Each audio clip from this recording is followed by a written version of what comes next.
exciting, for Taylor and his family to have an opportunity. It's a well-deserved honor to be put in a position where you're thought of as a potential lottery pick in the upcoming draft.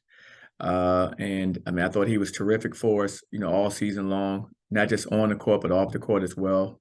He was great in our community. He was a great teammate. He was all about winning, and it was fun helping him to develop. I don't take any credit for who the young man became because I think you have your God-given gifts and talents, but I do love the fact that our staff played an integral part in continuing his growth and continuing to help him get better throughout the season, to where he has this opportunity to explore playing at the next level. So it's you know he's a tremendous young man, and of course we'll miss him and everything about him. And we'll be moving forward, of course, without him in our program, but he'll always be with us. He'll always be at night. And that's the thing that's we're really fortunate to have him in that position. Coach, I know he was the highest rated recruit in UCF history, and you knew the talent he had. So I'm sure you weren't surprised that at some point he was going to make the jump to the NBA. I don't know if you thought it would happen this quickly. When did you kind of realize that he could really have a chance to be a one and done type player?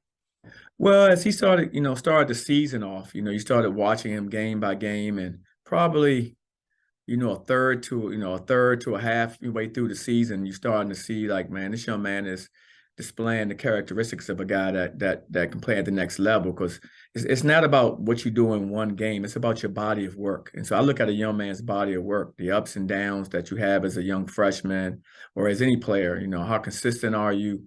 And he was displaying all those characteristics. Every night you pretty much knew what to expect from him. And those are the guys that end up usually being your NBA caliber players where, you can go to sleep knowing, well, Taylor's going to go for 15 and 8. You can just know that. And so that is always a telltale sign for me watching a player's level of consistency with the talent that he had. And once he had a body of work between 12 and 15 games or so, I'm kind of like, what, this kid, no question, he is definitely a guy that has a chance to play at the next level. Coach, what does this do for the program? Potential lottery pick, first round pick. Come draft night in June, they're going to say Taylor Hendricks, UCF. What does that do for the program and its reputation on a national stage? Well, I think it continues to help build our brand. As you know, like making it to a tournament, win our first game in the NCAA tournament was very big, for our brand and for UCF and our community here in Orlando. I think now having a potential lottery pick that played for us, all those things, continue to help build our brand, continue to help legitimize our program from the standpoint of what we want to be here at UCF and the standards that we've established. So I think, Taylor just continues to help elevate, what we've done here by his ability to be a one and done player, at UCF. Coach, when Taylor gets picked up, wherever that is, and you would hypothetically get that call from whatever coach would happen to pick him up, right? If he was going to ask you to advise is the next part of the game that you would have him improve once he gets to the league, what would you tell him?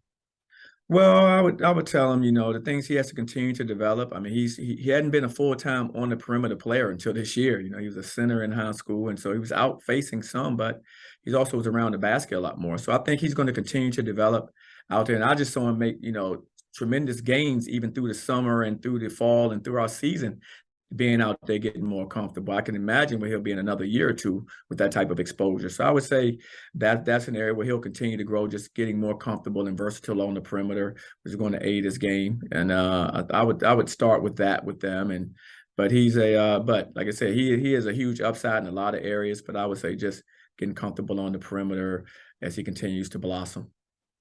Coach, what's the process like? We've never gone through this here at UCF. You've gone through this before as a player, and obviously in your Duke and everywhere, about making sure that the young man makes the right decision for him. What is that process like? Do you gather information from the league? Take us through that process. How to make the right decision? Well, first you get the information from the people that you trust. And fortunately, we have a lot of contacts and we know a lot of people. So, we're able to pick up the phone and talk to people that will give us the truth and give us exactly what they think about a young man. So that's what we do.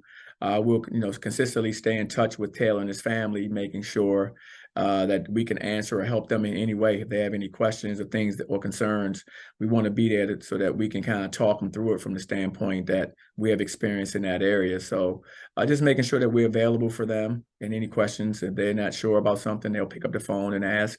We'll be happy to explain it. Or if we don't know, we'll be able to make calls to get the information from people that we know, that we trust in this profession, to make sure that they make the best and most informed decision. I know a lot of scouts came to games, and I'm sure maybe you've got friends in the scouting community. Did any of those guys ever talk to you about kind of the potential they see for Taylor, and maybe does he remind them of anyone in the league right now? Has any of those comparisons been made of what kind of player he's going to be?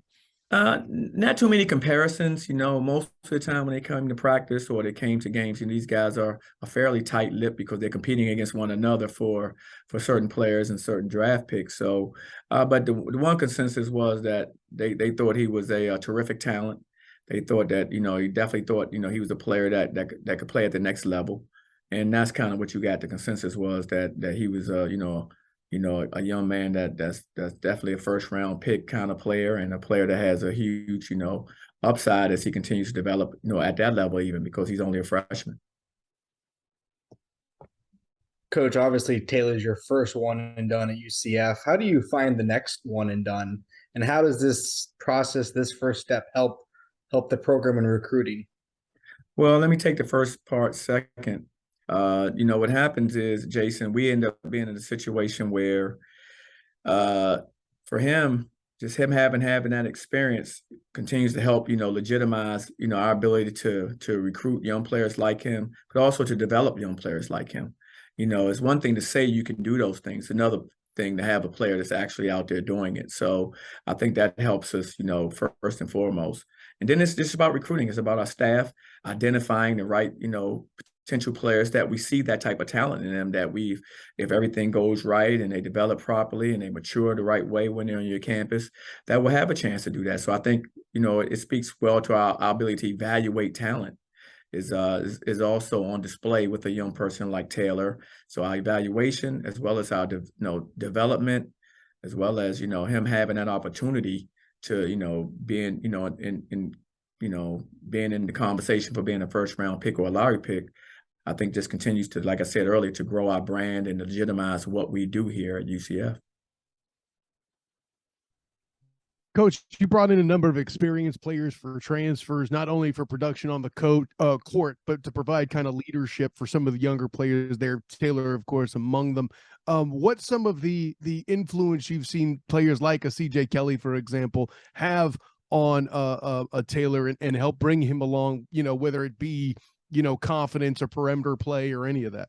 Well, I think it's exactly what you just said there. I think, having a guy like CJ Kelly, a fifth-year senior who had got his opportunity to do more than he had, pretty much done in his career, I think it permeated through our team. His confidence, his belief in our team, and his want-to-win attitude was very helpful for, young players like Taylor. And he did a great job of being like a big brother and a mentor to those guys from a player perspective.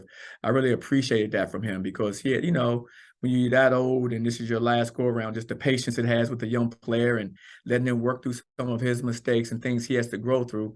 I thought CJ, as well as Michael Durr and those guys, were really, really good with him as far as help develop, because it's easy for an older player, especially this is your last year, you can get selfish and you can think only about yourself and what's going to happen for your career. But they were just as excited for Taylor as anyone else in his development, and they were just happy for him and how he was playing. And that's rare, to see so many selfless guys on one team. And I just mentioned a few, but it was throughout the entire team, to be quite frank. They all were really happy for him and happy for his success. And that's what you want to see. And that's a true sign of a good team and really good teammates. What's the biggest adjustment and advice you have given Taylor as far as life in the NBA? You've been in it. There's the on the court, but there's also off the court. What's some of the advice you've given him for life in the NBA? Well, I've always tried to, have all my players understand the balance of life. And of course, basketball is very, very important. But he has to understand that it also requires balance to be successful in this life, and that he maintain that, like he maintained understanding that academics are important. Still educate yourself, whether you leave early or you stay the entire time. You want to still pursue quality education. You want to still pursue your degree. You want to continue to develop and get better in those areas. And so I still stress those things. I stress the understanding of being yourself. I mean, you're going to go into a world now where you're going to meet a lot of different people, and just like you did in college, it's going to be the same thing. It's going to meet a lot of new people, but be yourself. I mean, be genuine to who you are. I think if you're going to be successful in life, you always have to be true to yourself. If you try to be someone else or act a certain way because you're around a certain group of people, I don't think you're ever, really happy with who you are. Just be yourself, and the right people will come around and love you for that, as opposed to trying to, be all things to all people and find yourself miserable because you're not true to who you are. And he has a great personality. He's a wonderful young man. Any room he walks into, he lights up. He's kind of magnetic in that way. He has that it factor. Like I said, you can't put your finger on it, but it's kind of like, how would you explain it? Well, you can't put your finger on it. It's kind of that it factor. And people want to play with him. People want to spend time with him. And I want him to understand that that's a strength of his, and to always use it wisely, where he gets the most out of the people he's around, and he continues to be selfless and help the people that he's with as well. Coach's brother, Tyler, redshirted this year. What is his outlook? All expectations are that Tyler will be back here with us next year, and all of our conversations with his mom and everyone. So we're expecting him to be back here with us. We're excited to have him in our program as well. I mean, he's been terrific, in the role that he was in this year as he's redshirted, and we're excited to see his development this spring and summer as he, starts his journey in a UCF uniform.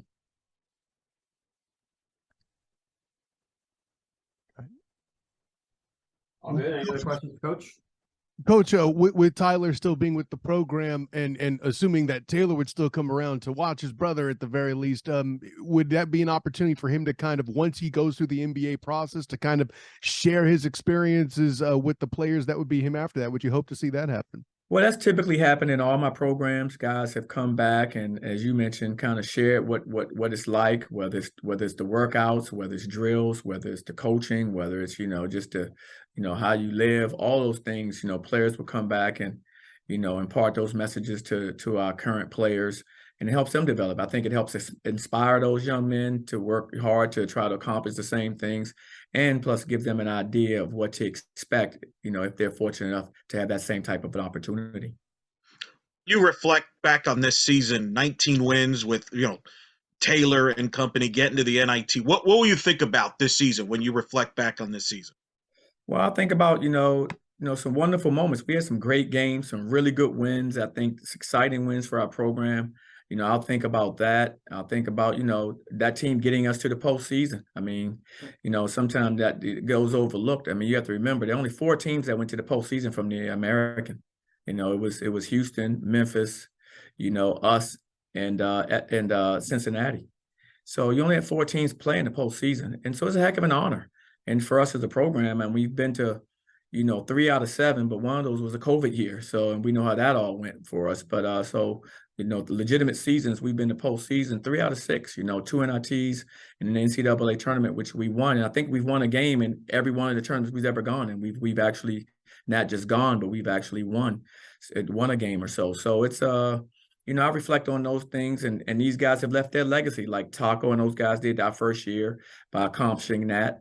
And this team has done the same thing. And then, the guys that are returning, we'll move forward with higher expectations for them as we move forward into a new conference. Coach, what's this time period like right now as you look to build that first Big 12 roster? Obviously, the transfer portal, I assume, is going to be a big part of that. What are your biggest needs that you'll be looking for over the coming weeks and months? Well, we have to, evaluate right now all the players that we have that potentially returning, seeing who's in the portal for us and who's not. So we get organized with that. And then we start looking at needs that we have to fill, whether it's, positions on, interior positions with some size. Of course, we need some more size. Of course, losing CJ Kelly, we're going to need, perimeter play, of course. Losing Jalen, we, of course, a point guard, trying to find someone that can play that position. So those are just some of the positions. So I would say bigs, wing type positions and guards, the areas that we have to really identify. And we're, of course, we're already, hot and heavy and competing in those races right now in our program. If Horton, has he indicated, I think he has 1 year left, has he indicated that he'd like to come back for UCF next season? To my knowledge, he's saying, he's going to be with us, and I know this stuff is always fluid and everything, so we'll wait and see, but he has no, indication. He hadn't indicated to us that he wants to go anywhere else. I think he's really enjoyed his experience here with us, and he continued to grow his game. So, and I think his best basketball still ahead of him, to be quite frank, because he's just 1 year in our system. As it takes a little longer sometimes to kind of get used to a staff, get used to the system offensively, defensively. There's an adjustment. And so now he's got a lot of that under his belt now. So going forward, his adjustment becomes a lot less. He becomes more comfortable in his role. And I think that's going to continue to help elevate his game. And Brandon Suggs and Ty Freeman, I believe, went through senior day. Should we infer that they're moving on, or do they have an opportunity to come back, or kind of what's their status? I don't think either's in the portal as of right now.